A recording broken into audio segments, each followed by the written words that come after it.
नमस्कार, मैं जेबा और खबर 11,000 वोल्ट में आप सभी का स्वागत है।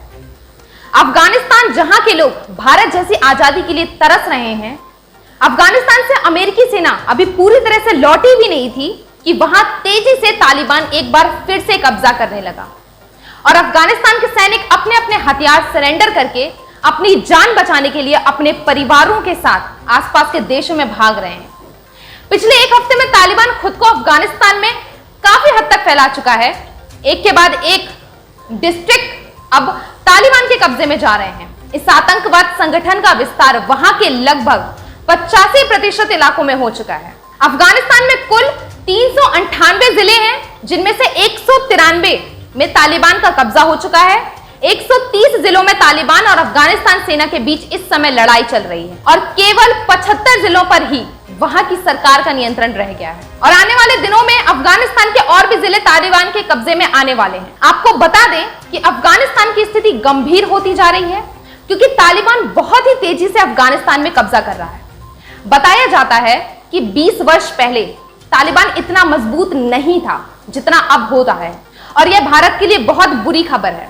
अफगानिस्तान भारत और पाकिस्तान दोनों का पड़ोसी देश है और इसीलिए अफगानिस्तान का महत्व भारत के लिए काफी हद तक बढ़ जाता है। अफगानिस्तान में संकट और संघर्ष क्यों बढ़ता जा रहा है? अफगानिस्तान में अमेरिका की मौजूदगी लगभग 20 वर्षों से थी और अमेरिका ने इतने वर्षों में $2 ट्रिलियन यानी कि 150 करोड़ रुपए खर्च किए हैं।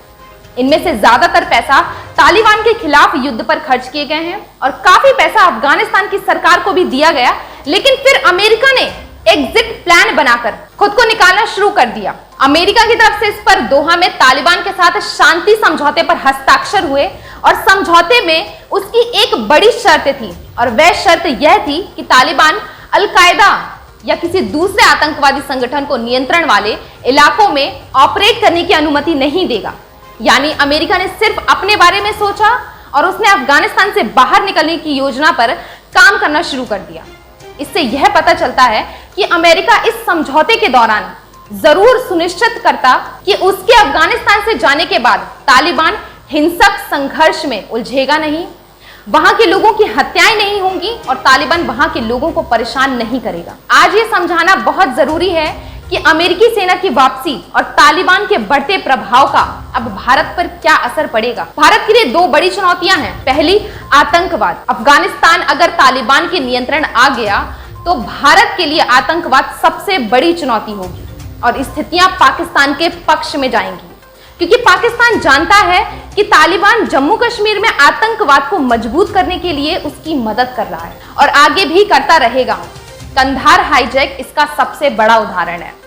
दूसरी चुनौती है अपने निवेश को बचाना। भारत ने अफगानिस्तान में भारी भरकम निवेश किया है ताकि वह अपनी पकड़ मजबूत बना सके। भारत अफगानिस्तान में 2200 करोड़ का निवेश कर चुका है और 600 करोड़ के प्रोजेक्ट भारत सरकार ने पिछले वर्ष ही अनाउंस किए हैं। लेकिन तालिबान के आने के बाद भारत के निवेश पर इसका बुरा असर पड़ेगा और बहुत सारे प्रोजेक्ट तो ऐसे हैं जो अब ऐसी जगह पर स्थित हैं जहां पर तालिबान का कब्जा धीरे धीरे हो रहा है, जिससे भारत ऐसे उन प्रोजेक्ट को पूरा नहीं कर पाएगा और भारत द्वारा लगाया गया पैसा पानी में डूब जाएगा। क्या तालिबान अफगानिस्तान की तरह भारत पर भी कब्जा कर पाएगा? इस पर आपकी क्या राय है, हमें कमेंट करके जरूर बताइएगा। खबर 11,000 वोल्ट की पूरी टीम आप तक हर एक खबर पहुंचाने में बहुत मेहनत करती है, इसलिए ज्यादा से ज्यादा इस वीडियो को लाइक कीजिएगा, शेयर कीजिएगा और इस चैनल को सब्सक्राइब कीजिएगा।